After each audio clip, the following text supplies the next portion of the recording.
शहर की बढ़ती आबादी और आवागमन की समस्या को ध्यान में रखते हुए तत्कालीन सांसद डॉक्टर ढाल सिंह बिसेन के कार्यकाल और 13 महीने की मौजूदा कांग्रेस सरकार के दौरान विधानसभा उपाध्यक्ष हिना कावरे के द्वारा हामी प्रयास किए जाने पर संयुक्त रूप से सहमति बनने के बाद कोसमी देवटोला नहर मार्ग को सड़क मार्ग में परिवर्तित किए जाने की प्रक्रिया शुरू हुई थी, जिसमें 5 किलोमीटर का नया बाईपास मार्ग अस्तित्व में आएगा। इस मार्ग के अलाइनमेंट में किए गए परिवर्तन को लेकर किसानों और ग्रामीणों ने विरोध जताया है, जिसमें उनकी मांग है कि भविष्य में आसपास के ग्रामीण क्षेत्रों के लिए ये मार्ग महत्वपूर्ण होगा, लेकिन इसमें परिवर्तन करना उचित नहीं है। इसी मांग को लेकर कोसमी सरपंच प्रतिनिधि गगन नकपुरे की अगुवाई में किसानों और ग्रामीणों ने कलेक्टर से शिकायत की। शिकायत में बताया गया कि 5.10 किलोमीटर का मार्ग कोसमी से बगदरा और देवटोला मार्ग का काम शुरू किया गया था। कुछ काम हुआ है, बाकी काम अधूरा ही पड़ा हुआ है। बगदरा से गांगुलपारा की बंद नहर तक इस मार्ग में लगभग 2 किलोमीटर से ज्यादा सड़क निर्माण कार्य रोक दिया गया है।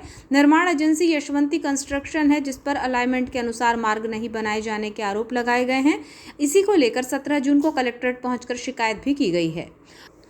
आपको बताएं कि 5 वर्ष पूर्व जब बालाघाट में सरेखा रेलवे क्रॉसिंग पर यातायात का दबाव अत्यधिक होता था और लोग आवाजाही के लिए परेशानी उठाते थे, कई लोगों को घंटों तक रेलवे फाटक पर इंतजार करना पड़ता था। ऐसी परिस्थिति में जागरूक नागरिकों और पत्रकारों के द्वारा विकल्प के तौर पर कोसमी देवटोला बंद नहर को सड़क मार्ग में परिवर्तित किए जाने को लेकर अवगत कराया गया था। इसी बीच प्रदेश में सत्ता परिवर्तन हुआ और कमलनाथ मुख्यमंत्री बने और विधानसभा उपाध्यक्ष के तौर पर सुश्री हिना कावरे बनी हुई थी। उन्होंने भी इस मार्ग का अवलोकन किया था और नहर को सड़क मार्ग में परिवर्तित करने के प्रयास किए थे। तभी तत्कालीन सांसद डॉक्टर ढाल सिंह बिसेन के संज्ञान में भी यही बात लाई गई और उन्होंने भी इसे बेहतर बताते हुए प्रक्रिया शुरू कराई थी।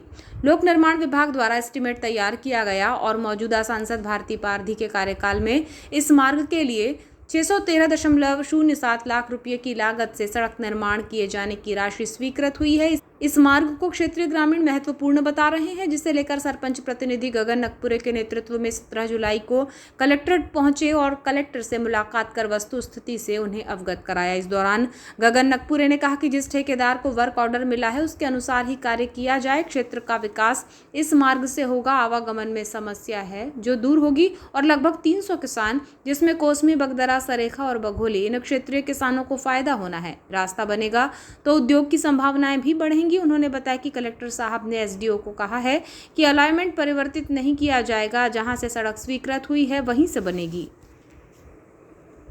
सरकार को तो कोई नुकसान है, फायदा की बात ही नहीं है। जिन्हें उन्हें वर्क ऑर्डर मिला है वो वहीं से काम करना चाहिए। ठीक है, बात रही किसान की और ग्रामीण जन की और विकास की, क्षेत्र का जो विकास होगा इसी मार्ग से होगा। किसान आज वहाँ पर आवागमन में बहुत ज़्यादा समस्या है। कम से कम 200-300 जो किसान है, यानी कोसमी, बगदरा, सरेखा और बघोली, इन किसानों को बहुत ज़्यादा फायदा होना है। इनकी ज़मीनों में जो आवागमन का जो रास्ता है वो भी तय हो जाएगा। वहाँ पे उद्योग के भी जो है जो आगे में वो उद्योग भी खुलेंगे। और नहर भी बंद पड़ी। कलेक्टर साहब ने क्या बोले आपको? कलेक्टर साहब से हमें अभी निवेदन किया तो कलेक्टर साहब ने स्पष्ट जो है अभी हमारे एसडीओ साहब इनके सामने कहा है कि अलाइनमेंट आप चेंज नहीं करेंगे। जहाँ से वर्क ऑर्डर हुआ है और जिस जगह से रोड बनना है वहीं से बनेगी।